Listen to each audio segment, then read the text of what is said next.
Hey everybody, what is going on? I hope you guys are all doing well, and welcome to another tutorial video. In this video, I'll be explaining to you guys how you can edit Psd mockups in Photopea, so let's get right into it. Now, all you need to do to edit them is just open them up. If you have them on your computer, you just press here and find the file on your computer, open it up, and then you'll be able to edit it however you would like. You can also browse the templates they have readily available, and you can just find whichever one you would like.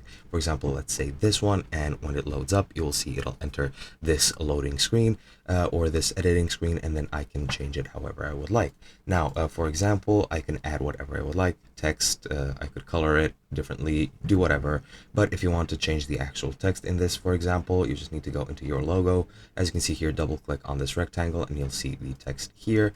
And you just need to double click that to start editing the text and just enter whatever you would like. And once you're done with that, what you need to do is go into File and click Save Smart Object. And once that's done, you can go ahead and close it up. And as you can see, it adds your own text right there. And that is pretty much it. Hope you guys enjoyed, and I'll be seeing you guys in another video.